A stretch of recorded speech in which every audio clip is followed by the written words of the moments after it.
열왕기하 1장입니다. 제 성경으로는 559페이지 또는 560페이지쯤에 있습니다. 아합이 죽은 후에 모압이 이스라엘을 배반하였더라.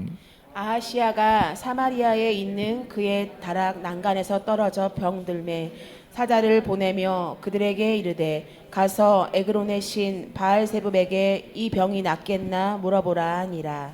여호와의 사자가 디셉 사람 엘리야에게 이르되 너는 일어나 올라가서 사마리아 왕의 사자를 만나 그에게 이르기를 이스라엘에 하나님이 없어서 너희가 에그론의 신 바알세붑에게 물으러 가느냐.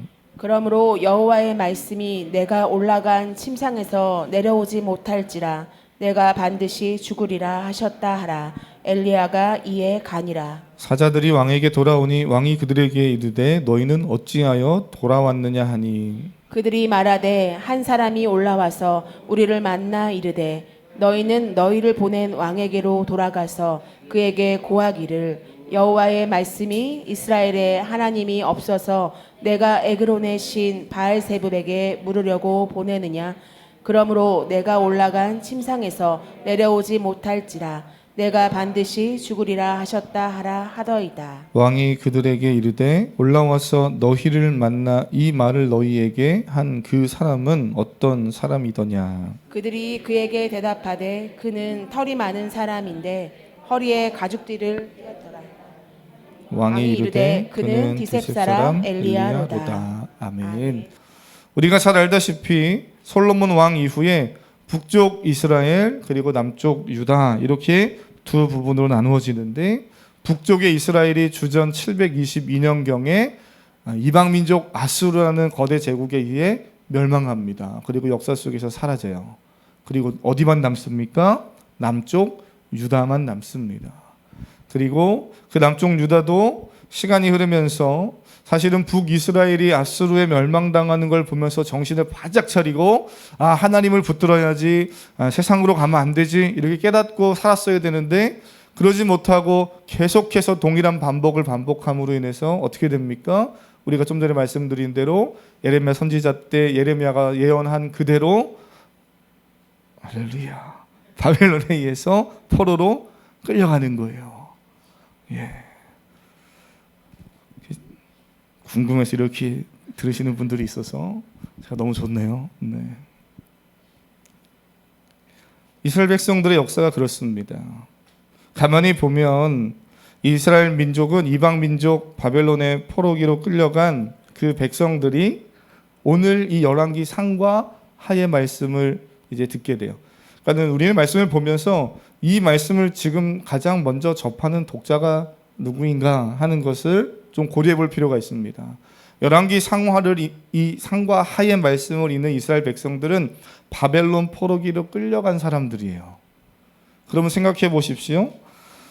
그들은 자신의 민족이 왜 이방 민족에 의해서 멸망되고 포로로 끌려가게 되었는가 하는 것을 이 열왕기 상과 하의 말씀을 읽으면서 보게 되는 거죠. 어떤 생각을 했겠습니까? 성경은 하나님의 언약 백성이고 하나님의 사랑받는 이스라엘 백성들이 이방 민족에게 끌려가고 포로로 잡혀가는 이 역사적 비극과 아픔을 겪게 된 배경에는 하나님이 무능하기 때문이 아니고 하나님의 불의함 때문이 아니라고 말하는 거예요. 왜요? 열왕기 상과 하의 말씀을 보면 너무나 분명하게 이스라엘 백성들이 하나님 앞에 계속 범죄하고 있기 때문이죠.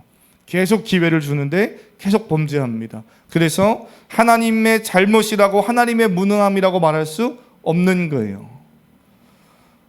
불신앙과 우상숭배, 그 시대를 살았던 이스라엘 백성들의 영적 부패가 결국 사회와 민족을 하나님의 심판 앞으로 끌고 갔고요. 그렇게 하나님의 심판을 그들은 마주하게 됩니다. 그런 상황이지만 이런 반복되는 불신앙과 불순종의 죄악으로 인해서 얼룩진 이스라엘 민족을 향해서 하나님의 사랑은 멈춰집니까? 계속 유지됩니까? 계속 유지되죠. 멈춰지지 않고 계속 유지됩니다. 하나님의 약속은 여전히 유효합니다. 구원의 길을 계속 열어두고 계시죠. 포기함이 없으신 하나님, 그 사랑과 언약을 그 이스라엘 백성들은 열왕기 상하를 읽으면서 낙심하고 절망하는 것이 아니라 그래 이렇게 우리가 범죄하고 이렇게 하나님의 심판으로 죽을 수밖에 없었던 우리들, 북이스라엘처럼 다 쓸어버려도 할 말이 없는 우리들인데 그런 우리에게 하나님 여전히 함께 하시고 소망을 주시고 여전히 하나님의 인도하심이 있구나 하는 것을 보는 거죠. 오늘 우리도 동일합니다. 열왕기 이제 상은 우리가 지나서 열왕기 하에 지금 말씀을 보는데요. 말씀을 읽고 묵상할 때마다 그 시대 왕들이 왜 저렇게 했지? 그 시대 이스라엘 백성들이 왜 저렇게 살았지? 그것만 볼 것이 아니라 그들의 영적 타락과 영적 무지함만 볼 것이 아니라 오늘 나의 삶을 보고 우리 가정을 보고 또 우리 공동체 또는 우리 사회 또 더 나아가서는 이 지금 시대는 영적으로 어떤 상황에 처해 있는지를 볼 수 있는 사랑하는 성도님 되시기를 바랍니다. 왜요? 하나님의 말씀은 지금 우리에게 다가오는 살아있는 말씀이기 때문이죠. 언젠가 말씀드린 것 같아요. 하나님은 여전히 현재 진행형이신 하나님이시죠. 살아계신 하나님이십니다. 그 열왕기 하가 오늘 1장 1절 보면 두 가지 사건을 소개하면서 시작합니다. 한 가지 사건은 뭡니까?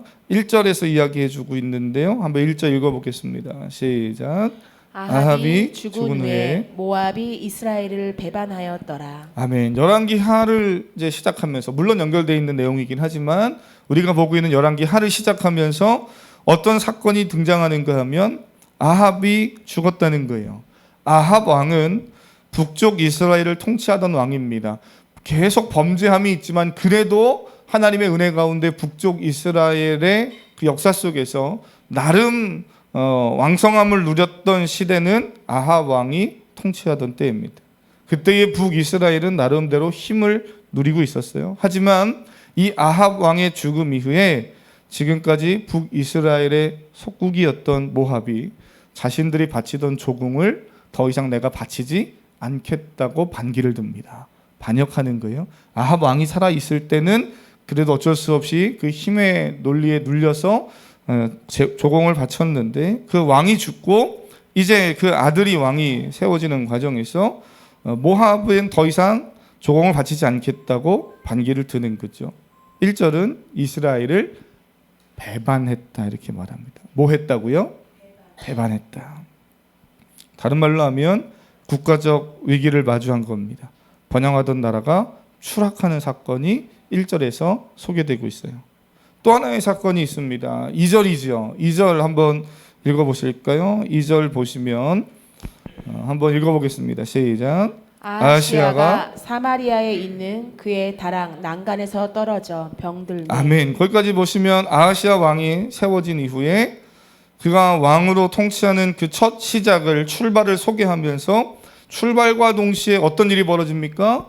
다락 난간에서 왕이 떨어졌다는 거예요. 뭐 하다 떨어졌는지는 중요하지 않습니다. 왜 떨어졌는지는 중요하지 않아요. 오늘 열왕기 하를 시작하면서 우리에게 알려주고 있는 건 그 출발이 지금 순탄하다는 겁니까? 불안하고 위태하다는 겁니까? 불안하고 위태롭다는 거예요. 열왕기하가 시작되는 이 시점에서 왜 이런 이야기들이 있는가 하는 것을 우리가 조금 더 잘 이해하려면 성경을 다시 뒤로 넘겨서 열왕기 상의 21장 말씀을 한번 좀 같이 그냥 읽어보면서 넘어가겠습니다. 21장 27절입니다. 열왕기 상 21장 27절 찾으셨으면 위로 쭉 올라가셔서 17절에 여호와의 말씀이 디셉 사람 엘리야에게 임합니다. 엘리야 선지자죠. 우리가 잘 아는 불의 선지자 엘리야에게 하나님 말씀이 임해요. 그리고 내려가셔서 21절 보면 여호와의 말씀이 내가 재앙을 내게 내려 너를 쓸어버리겠다 하면서 오늘 이 아합 왕에 대한 하나님의 말씀이 엘리야를 통해서 들려지는데 27절부터 한번 읽겠습니다. 시작. 아합이 이 모든 말씀을 들을 때 그의 옷을 찢고 굵은 배로 몸을 동이고 금식하고 굵은 배에 누우며 또 풀이 죽어 다니더라. 여호와의 말씀이 디셉 사람 엘리야에게 임하여 이르되 아합이 내 앞에서 겸비함을 내가 보느냐 그가 내 앞에서 겸비함으로 내가 재앙을 저의 시대에는 내리지 아니하고 그 아들의 시대에야 그의 집에 재앙을 내리리라 하셨더라. 아멘. 이 말씀을 잘 보세요. 뭐라 그럽니까?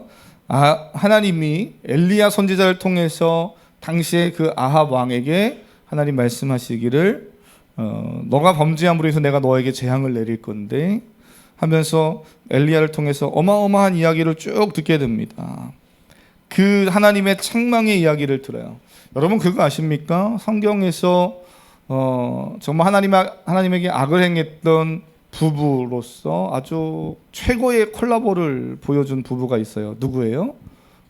아합과 이세벨이라는 이 두 부부가 하나님 앞에서 악을 행하는데 아주 최고의 환상, 콜라보를 이룬 조로서 악을 행하는 그런 모습을 보여줍니다. 그래서 어마어마한 심판의 메시지가 들려져요. 그랬더니 거기에서 아합이 그 얘기를 들을 때 이 막판에 조금 뭔가 찔림이 있었는지 어떤 반응을 보였습니까? 27절에 옷을 찢고 굵은 배로 몸을 동이고 금식하고 그죠? 그런 모습들을 보이면서 뭔가 하나님 앞에 자신을 돌아보고 겸비하는 그런 약간의 행동들을 했다는 거예요. 하나님이 그러한 이 아합의 행동을 보시고 우리가 아까 읽었듯이 어떤 변화를 일으키시는가 하면 지금 당장 너에게는 재앙을 내리지 않겠다. 그러나 네가 죽고 나면 너의 자녀 시대에 내가 너에게 내리고자 했던 그 재앙이 임할 것이다. 이렇게 하면서 재앙이 유보되고 연기되는 그런 모습을 보게 됩니다. 아합이 하나님의 말씀을 듣고 나름대로 뭔가 조금 이렇게 자신을 돌아봤더니 그 자신에게 내려질 재앙이 아들에게 시기에도 이렇게 연기되는 모습을 보면서 저는 이런 생각을 해봐요. 악에 대한 심판이 지금 당장 이루어지지 않는다고 해서 하나님이 안 계시다고 말하는 사람들이 참 많습니다. 그러지 않습니다. 하나님은 반드시 선한 대로 악한 대로 그 일에 대한 심판을 하시는 분이시죠. 하나님은 살아계십니다. 그러니 우리는 나 자신을 위해서만이 아니라 다음 세대를 위해서라도 말씀을 잘 지켜가는 일에 힘쓰는 신앙의 책임 의식을 가지고 살아야 되는 거죠. 사랑하는 성도님, 오늘 그렇게 이 말씀을 듣고 또 삶을 살아가는 한 주가 될 수 있기를 바랍니다. 많은 사람들이 우리가 이야기를 복음을 전하다 보면 듣게 되는 이야기가 뭡니까? 하나님을 믿지 않는 사람들이요, 종종 신앙생활을 하는 사람들, 교회 다니는 사람들 중에 자기 주변에 있는 그 어떤 교회 다닌다고 말하는 사람들 때문에 내가 교회를 다니기 싫다고 그런 말하는 사람들을 종종 보게 됩니다. 사람에게 받은 상처가 있다는 거죠. 우리 주변의 가족 중에 내가 조금 가족보다 먼저 신앙생활을 시작을 했다면 내 주변의 다른 사람들보다 먼저 하나님을 알고 구원을 경험한 은혜가 내게 있다면 내게 주어진 은혜만을 위해서 사는 것이 아니고요. 나 주변의 다른 가족들 또는 신앙을 구원을 받아야 할, 알아야 할 주변의 이웃들을 위해서도 우리가 삶을 신앙을 바르게 잘 살아가는 성도님들이 될 수 있기를 바랍니다. 나의 신앙이 옆 사람에게 영향을 미치는 거예요. 아하시아가 왕이 된 시기에 오늘 본문에 보면 이 사회의 분위기는 어떻게 보면 위기라고 말할 수 있고 불안이라고 말할 수 있습니다. 지금 그렇게 아하시아 시대의 왕위로 아하시아가 세워졌다라고 성경이 이야기하면서 열왕기 하가 시작이 돼요. 어떻게 해야 됩니까? 이럴 때일수록 왕으로서 왜 이런 일이 지금 자신의 때에 벌어지고 있는지를 믿음으로 봐야 되는 거죠. 아하시아는 좀 억울할 수도 있어요. 아버지 왕인 때 아버지가 범한 그 죄로 인해서 왜 나의 때 이런 일이 일어나는가 하면서 어떻게 보면 자신의 삶을 돌아볼 필요가 있겠죠. 근데 오늘 아하시아 왕한테는 그런 태도가 없었습니다. 2절은 더욱더 분명하게 그 모습을 보여줘요. 아까 2절 읽었죠? 뭐라 그럽니까? 아하시아가 사마리아에 있는 다락 난간에서 떨어져 병이 들 때 그가 어떤 일을 해요? 하나님을 찾지 않고 에그론의 신 바알 세붑에게 사람을 보내고 왜 이런 일이 일어났는지 어떻게 나을 수 있는지를 묻습니다. 결국 무엇이 문제입니까? 하나님을 찾아야 할 때에 하나님을 찾지 않는 것, 그것이 문제라는 거예요. 그것이 위기인 거죠. 사랑하는 성도님, 우리가 살다 보면 개인의 삶에 예상치 못한 위기가 찾아올 때 있습니다. 놀랄 일을 만나기도 하고 당황할 일이 생기기도 합니다. 때로는 그리스도인인데도 사고가 생기기도 하고 병이 생기기도 합니다. 학생들은 열심히 시험을 준비했는데 시험에 때로는 떨어질 때도 있고 열심히 노력한 일들이 원하는 성과가 잘 안 나오거나 좀 더딜 때도 있습니다. 개인만이 아니라 가정, 직장, 사회, 더 나아가서는 국가와 온 인류가 심각한 문제를 마주하고 위기를 겪기도 합니다. 지금 대한민국이 가지고 있는 위기도 있고 전 세계가 동일하게 겪는 위기도 있잖아요. 그때 우리가 기억해야 될 것이 있습니다. 그리스도인으로서 믿음으로 고백해야 될 것이 있어요. 내 눈앞에 닥친 심각한 문제, 상황과 불안거리들, 그것이 있어서 위기가 아니라 그 상황 속에서 하나님을 찾지 못하는 것이 위기이지요. 어떠한 불안함, 어떠한 문제 상황이 있어도 하나님을 찾으면 그 상황은 위기가 아니고 새로운 전환점이 되는 줄 우리는 믿습니다. 그래서 사랑하는 성도님, 위기를 위기로 맞는 삶이 아니라 위기를 하나님이 주시는 새로운 전환점으로 맞아들이는 지혜롭고 믿음 있는 성도님 될 수 있기를 축복합니다. 주 안에서 성도님이 당신이 가진 위기는 위기가 아니라 전환점일 수 있다는 거예요. 옆 사람에게 한번 축복할까요? 주 안에서 당신의 위기는 새로운 전환점일 수 있습니다. 시작. 주 안에서 성도님의 위기는 새로운 전환점일 수 있는 겁니다. 그렇습니다. 그리고 또 반드시 그래야 되는 거죠. 하나님을 찾으면 삽니다. 하나님에게 목숨을 걸면 사는 줄 믿습니다. 설교 제목을 그래서 그렇게 제가 주보에다가 실어놓은 것 같아요. 하나님에게 목숨 걸며 삽시다. 그렇습니다. 하나님은 지금도 우리가 하나님에게 목숨 걸고 살기를 원하십니다. 시편 34편에서 시인은 하나님을 찬양하면서 이렇게 고백합니다. 곤고한 자가 부르짖음에 여호와께서 들으시고 그의 모든 환난에서 구원하신다. 하나님은 그런 분이라는 거예요. 또한 10절로 내려가 보면 사자는 궁핍하여 주릴지라도 여호와를 찾는 자는 모든 좋은 곳에 부족함이 없다고 고백합니다. 부족함이 없다. 그런데 아하시아 왕은 왜 이러한 하나님을 찾지 못하고 바알세부베로 갔을까요? 앞에까지의 말씀만 들으면 억울하게 아버지가 잘못했는데 아합 왕이 잘못했는데 왜 그의 아들 아하시아 왕 때 이런 국가적 위기, 개인적 위기를 만나는가? 그럴 수 있겠지만 오늘 말씀을 다시 조금 더 열왕기 상 22장 51절과 53절을 보면 그 아버지의 그 아들이었던 동일한 죄를 반복하고 있는 모습을 보게 됩니다. 열왕기상 22장 51절, 53절 한번 같이 읽어보겠습니다. 시작.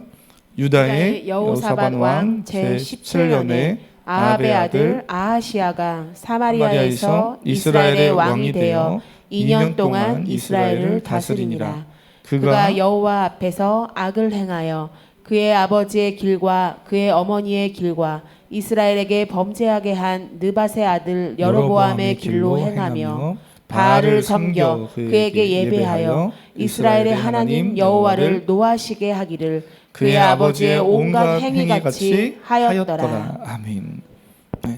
그의 아버지에게 향한 주셨던 하나님의 말씀이 이어지기도 했지만 그 아버지의 모습을 보고 깨닫고 돌아서지 못한 이 아하시아의 죄와 악도 여전히 있어서 하나님의 징계와 심판 앞에 위기를 전환점으로 맞기보다는 위기 앞에 여전히 무너지는 그런 아하시아 왕을 보게 됩니다.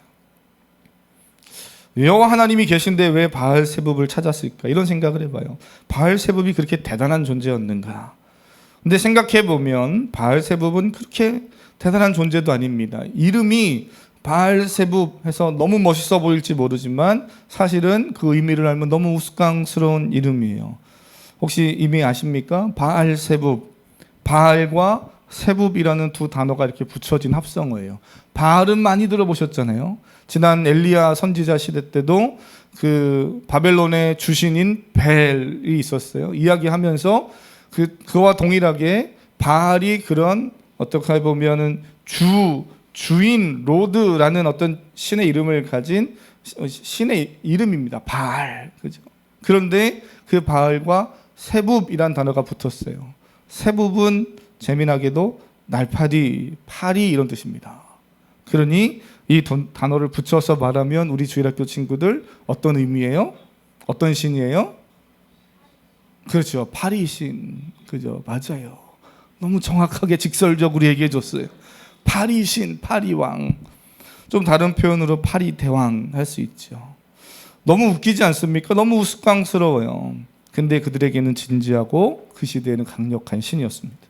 출애굽기를 보면 애굽에서 나올 때 하나님은 모세를 통해 바로왕 앞에서 10가지 재앙을 보여주시지요. 애굽 사람들에게는 재앙이지만 이스라엘 백성들에게는 하나님의 은혜와 기적의 역사들이었습니다. 왜요? 당시에 하나님이 행하신 10가지의 기적과 그 재앙의 그 모습 속에 등장하는 여러 가지 그 존재들은 다 그들이 그 시대에 믿고 의지하고 있는 우상이었기 때문이죠. 근데 거기에는 화려하고 멋진 것이 있는 것이 아니라 개구리, 파리, 이런 것들이 있었어요. 우리는 어떻게 그게 신이 될 수 있고 우상이 될 수 있지 생각할지 모르지만 그 시대의 사람들은 그것을 의지하는 그러한 숭배하는 일들이 있었던 겁니다. 하나님이 출애굽을 하면서 이스라엘 백성들에게 애굽 땅에게 무엇을 보여주신 겁니까? 결국 그 모든 것이 하나님의 심판 앞에 멸망하고 무너지는 것은 여호와 하나님이 창조주이시고 심판주이심을 하나님이 모든 것을 주관하고 있음을 보여주고 계시는 거죠. 이스라엘은 하나님이 아닌 이제 별것 아닌 존재를, 하찮은 존재를, 아무 능력이 없는 존재를 의지하는 것, 거기에 목숨을 걸고 살아가는 것으로 인해서 엄중한 심판을 만나고 있다는 것을 말씀에서 보게 돼요. 아하시아 왕도 하나님이 아닌 헛된 것, 별거 아닌 것에 목숨을 걸다가 목숨을 잃습니다. 이런 말씀이 생각이 나요. 마태복음 10장에서 예수님도 제자들에게 비슷한 말씀하십니다. 어떻게 10장 39절에서 이렇게 말씀해요. 자기 목숨을 얻는 자는 잃을 것이요 나를 위하여 자기 목숨을 잃는 자는 얻는다고 말합니다. 믿으십니까? 세상 속에서 자기 목숨을 위해 사는 자는 결국 목숨을 잃는 일을 만나게 될 겁니다. 세상 속에 살면서 이것이 내 목숨, 내 생명을 유지해 줄 거야 라고 의지하는 그것을 붙잡는 사람은 결국 목숨을 잃게 될 겁니다. 그러나 예수 그리스도를 위해, 복음을 위해 자기 생명, 자기 인생, 자기 목숨을 거는 인생은 영원한 영생의 삶을 사는 거지요.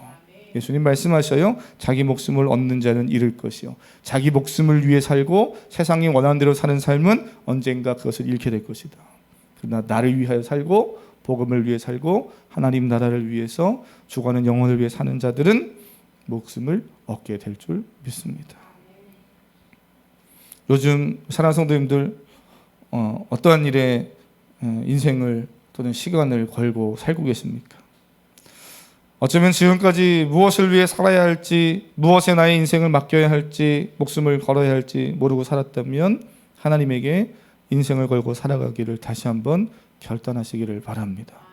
주일학교 학생들, 청년들, 10대 우리 자녀 세대들이 다른 데에 목숨을 걸기보단 하나님을 만나고 하나님을 의지하고 살아가는 데 목숨을 걸어보십시오. 하나님이 인생을 책임지실 줄 믿습니다. 저는 마지막으로 설교를 준비하면서 이 바알세붑이라는 이름 때문인지 바알세붑이 아까 뭐라 그랬어요? 파리신, 파리대왕, 그죠? 그러다 보니까 그 이름 때문인지 노벨문학상 수상자이기도 한 윌리엄 골딩의 파리대왕이라는 책이 생각이 나서 막 이렇게 살펴보니까요. 그때 그래 이게 이런 내용이었구나 하고 오늘 말씀과 좀 연결되는 부분이 한 가지 있는 것을 저는 볼 수 있었어요. 이 파리대왕의 소설을 읽지 않았어도 좀 간단히 말씀드리면 이런 겁니다. 핵전쟁을 피하기 위해서 아이들이 비행기를 타고 이렇게 쭉 태평양을 건너가다가 갑자기 비행기가 추락합니다. 그래서 그 섬 한가운데 무인도겠죠. 25명의 아이들이 이렇게 부시작하고 거기서 갑자기 문명이 없는 곳에서 25명의 아이들, 어른도 없고 통제도 없고 사회 어떤 시스템이 없는 곳에서 삶을 아이들이 살아가는 그런 내용들이에요. 그때 나름대로 아이들이 처음에는 민주적인 방식으로 리더를 세우고 또 사회를 뭔가 형성해 가려고 합니다만 얼마 되지 않아서 곧 힘과 권력으로 새롭게 리더가 생겨져요. 아이들 사이에서 일어나는 일이에요. 그러면서 갈등과 분열, 더 나아가서 심각한 폭력과 잔인한 살인들이 일어납니다. 아이들은 나름대로 민주적으로 하려고 하는 랄프가 아닌 힘과 권력으로 막 이끌고 가려는 잭이라는 아이를 따르기 시작해요. 문명, 사회 질서가 상실된 그 무인도 안에서 어린아이들은 인간성을 상실하고 순수함을 잃어갑니다. 그리고 인간의 악한 본성이 막 드러나기 시작해요. 근데 그 이면에는 책을 잘 읽어보면 순간순간 이 어린아이들이 얼마나 무섭겠어요. 어린아이들이 요즘 우리 저 영광의 애찬이 순종이 이런 10대 아이들이 섬에 떨어져서 캄캄한 섬에서 사는데 갑자기 뭐가 막 이렇게 나타나는 것만으로도 무서울 거 아니에요. 그게 실제 존재하는 것이든 아니든. 때로는 나무에 걸려있는 낙하산을 보면서 괴물인가 보다 물러서 도망가기도 하고, 심지어 캄캄한 밤에 모닥불에 모여있는데 한 아이가 막 달려오는데 무슨 괴물이 달려오는 줄 알고 놀래가지고 막 죽입니다. 죽이고 보니까 자기와 같이 있었던 아이인 거예요. 결국에 왜 이런 일이 벌어집니까? 불안과 두려움과 공포 때문인 거죠. 저는 아하시아 왕의 모습을 생각해 봅니다. 자신의 힘으로 감당하기 힘든 국가적 위기, 자신의 목숨이 위협을 받는 위태로운 상황 앞에서 무엇이 도움이 될까? 당연히 하나님에게 먼저 가야 되는데 그의 두려움과 불안은 하나님이 아닌 바알세불을 찾게 만듭니다. 희한하지 않습니까? 오늘 우리가 성경을 쭉 밑에 3절 이후 계속 읽었는데요. 반복되는 표현들이 등장해요. 물어본다는 표현 등장합니다. 누구에게 물어봅니까? 하나님에게 물어봐야 되는데 하나님이 아닌 바알세불에게 물어보러 갑니다. 그래서 오늘 말씀 그 이후에 쭉 보면 3절, 6절 그 이후에 여호와의 선지자가 아하시아 왕에게 보낸 아하시아 왕이 보낸 사람들과 대화하고 또 그 사람들이 다시 왕에게 가서 대화하는 과정 속에서 반복되는 동일한 문장이 하나 딱 등장하는데 이거지요. 이스라엘에 하나님이 없어서 너희가 이끌어내신 바알세불에게 물으러 가느냐. 잘 생각해 보세요. 성경이 이 이야기를 2번 반복하면서 뭘 이야기하는 겁니까? 하나님이 계시다는 겁니까? 안 계시다는 겁니까? 계시다는 거예요. 너무나 분명하게 살아계시는데, 너무나 분명하게 이스라엘 민족 가운데 함께 계신 하나님이신데 왜 엉뚱한 바알세불에게 가서 인생의 문제를 묻냐는 거예요. 왜 거기에 목숨을 거냐는 겁니다. 무인도에 남겨진 아이들에게 자신들이 만들어가는 사회에 전혀 도움이 되지 않고 오히려 사람을 죽이는 폭력으로 심각한 문제를 일으키는 그 힘을 아이들이 우르르 따라서 몰려가는 그런 모습을 보면서 그렇게 살아야 우리가 무인도에서 살 수 있고 그래야 우리의 생명이 보존될 수 있다고 착각하는 것처럼 현대인들은 너무나 유치하고 무익한 아무것도 아닌 그것에 나의 인생을 걸고 살려고 하는 모습을 보게 되죠. 여러분은 어떻습니까? 우리의 삶을 봐야 되는 거예요. 인생을 한 방에 걸고 사는 사람이 있습니다. 한 방만 되면 됩니다, 목사님. 그 한 방 기다리다가 인생이 끝나기도 해요. 외모에, 돈에, 지식에, 성공에, 주식에, 자신의 운세에 하루아침을 시작하면서 오늘의 운세는 어떤가? 거기에 인생을 걸고 사는 사람들도 있습니다. 사랑하는 성도님, 무엇에 인생을 걸고 무엇을 바라보고 의지하며 살길 원하십니까? 오늘 이 찬양을 함께 고백하면서 또 말씀 기억하면서 함께 한 주간의 믿음으로 승리하는 우리 사랑하는 성도님 될 수 있기를 바랍니다. 찬양의 가사를 고백하면서 하나님 그렇게 살길 원합니다. 하나님 의지하고 주님 바라보길 원합니다. 그런 마음으로요 함께 찬양하고, 혹시 내 주변에 또 지금 나의 삶이 불안과 위기의 상황이 있다면 그 자체가 문제가 아니라 그 중심에 하나님이 없다 보니까 질서가 무너지고 중심이 없다 보니까 기준이 무너져서 헛된 것을 자꾸 막 찾아가려고 합니다. 하나님을 두십시오. 하나님을 바라보십시오. 기준이 생기고 질서가 생기면 인생의 혼란함은 사라집니다. 가변하는 것에 여러분의 기준과 인생을 두지 마십시오. 하나님을 바라보십시오. 함께 믿음으로 고백하겠습니다.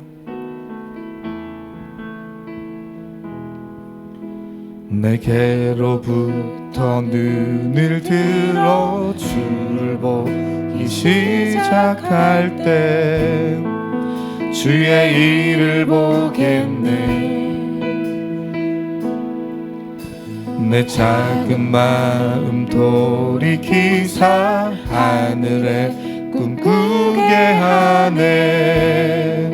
주님을 볼 때 모든 시선을 주님께 드리고 살아계신 하나님을 느낄 때 내 삶은 주의 역사가 되고 하나님이 일하기 시작하네. 성령이 나를 변화시켜 성령이 나를 변화시켜 모든 두려움 사라질 때 주의 일을 보겠네. 황폐한 땅 한가운데서 주님 마음 알게 되리. 주님을 볼 모든 시선을 주님께 드리고 전능하신 하나님을 느낄 때 세상은 주의 나라가 되고 하나님이 우리 믿음으로 고백합니다. 모든 시선을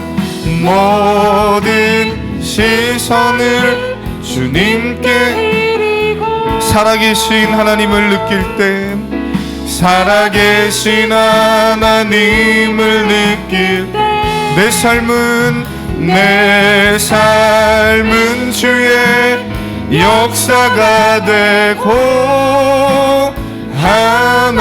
하나님이 일하기 시작. 한 번 더 모든 시선을 주님께 드리고 살아계신 하나님을 느낄 때 살아계신 하나님을 느낄 때 내 삶은